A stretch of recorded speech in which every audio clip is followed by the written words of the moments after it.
कार्यक्रम का आयोजन किया गया। इस दौरान उन्होंने वैश्यों की राजनीतिक भागीदारी की बात कही है।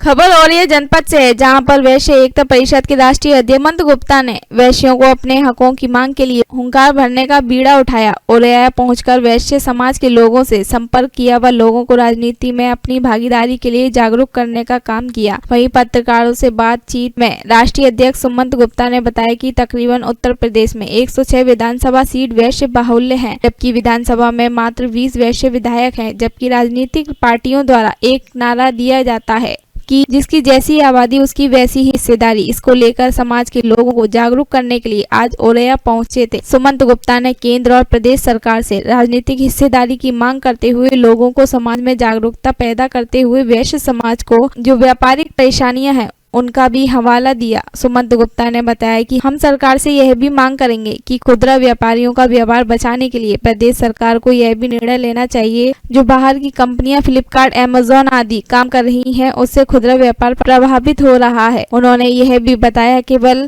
खुदरा व्यापारी ही थे जिन्होंने कोरोना काल में स्थानीय लोगों की मदद की, वहीं फ्लिपकार्ट, अमेज़न आदि ऑनलाइन कंपनियां जनता की मदद नहीं कर सकी। ऐसी बड़ी ऑनलाइन कंपनियों पर रोक लाकर छोटे खुदरा व्यापारियों की मदद की जाए। रिपोर्ट ओरैया समाचार 24। बैठक का आयोजन हुआ, क्या उद्देश्य और क्या मांग? अखिल भारतीय वैश्य एकता परिषद द्वारा राजनीतिक अधिकार यात्रा लक्ष्य 2022 5 दिसंबर मैनपुरी से प्रारंभ हो रही है। ये 40 दिन की अधिकार यात्रा है।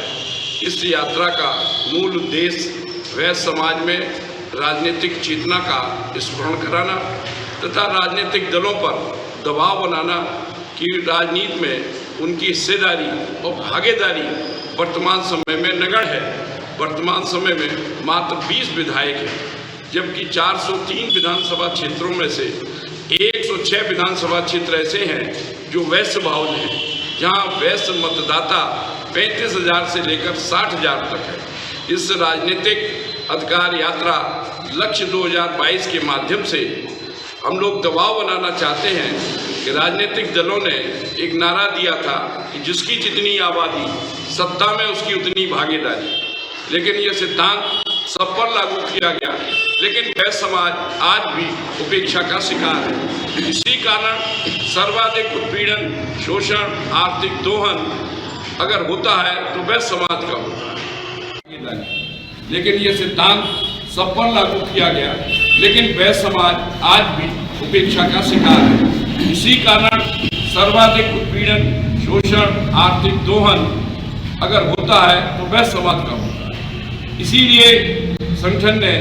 निश्चय किया है कि राजनीतिक चेतना पैदा करके अपनी राजनीतिक हिस्सेदारी और भागीदारी मांगने का दबाव बनाया जाए, जिससे उत्तर प्रदेश की विधानसभा में हमारे भी वैश्य समाज के विधायक अधिक से अधिक संख्या में पहुंचे, जिससे हमारी भी आवाज़ उत्तर प्रदेश की विधानसभा में बुलंद हो सके। हम लोग कुछ मांगे भी केंद्र और प्रदेश सरकार से रख रहे हैं, जिसमें प्रमुख मांग ये है कि खुदरा व्यापार में जो बड़ी विदेशी कंपनियां अमेज़न, फ्लिपकार्ट, वॉलमार्ट जैसी कंपनियां खुदरा व्यापार में रिटेल क्षेत्र में ऑनलाइन आ गई हैं। ऑनलाइन व्यवसाय से कंप्यूटर का व्यवसाय, इलेक्ट्रॉनिक का व्यवसाय, मोबाइल का व्यवसाय बुरी तरह प्रभावित हुआ है। इससे बाजार की रौनक कमजोर होती चली जा रही है। हम लोगों की मांग है कि खुदरा व्यापार में जो ऑनलाइन व्यवसाय हो रहा है उसको प्रतिबंधित किया जाना चाहिए, जिससे छोटे, मध्यम, मझोले स्तर का व्यापार करने वाले व्यापारियों की रक्षा हो सके, उनका व्यापार सुगमता पूर्वक चल सके। कोरोना काल में भी सबसे ज्यादा मदद और हाथ बढ़ाने का काम, सहयोग करने का काम छोटे, मध्यम, मझोले स्तर के व्यापारियों ने किया था। वॉलमार्ट, फ्लिपकार्ट, अमेज़न जैसी बड़ी कंपनियां सहायता से कोसों दूर रही हैं। समय की जब आवश्यकता पड़ती है तो छोटा व्यापारी ही आगे आता है।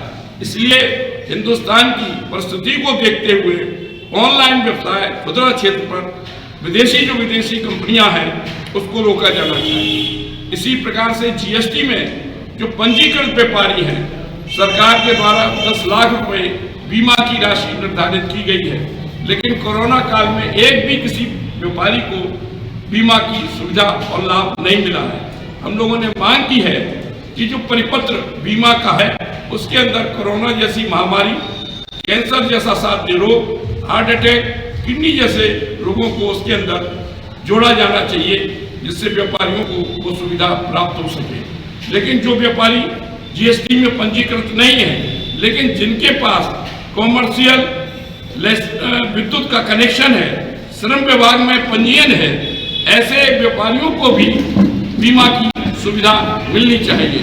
तथा वृद्धावस्था पेंशन जिस प्रकार से विधायकों सांसदों को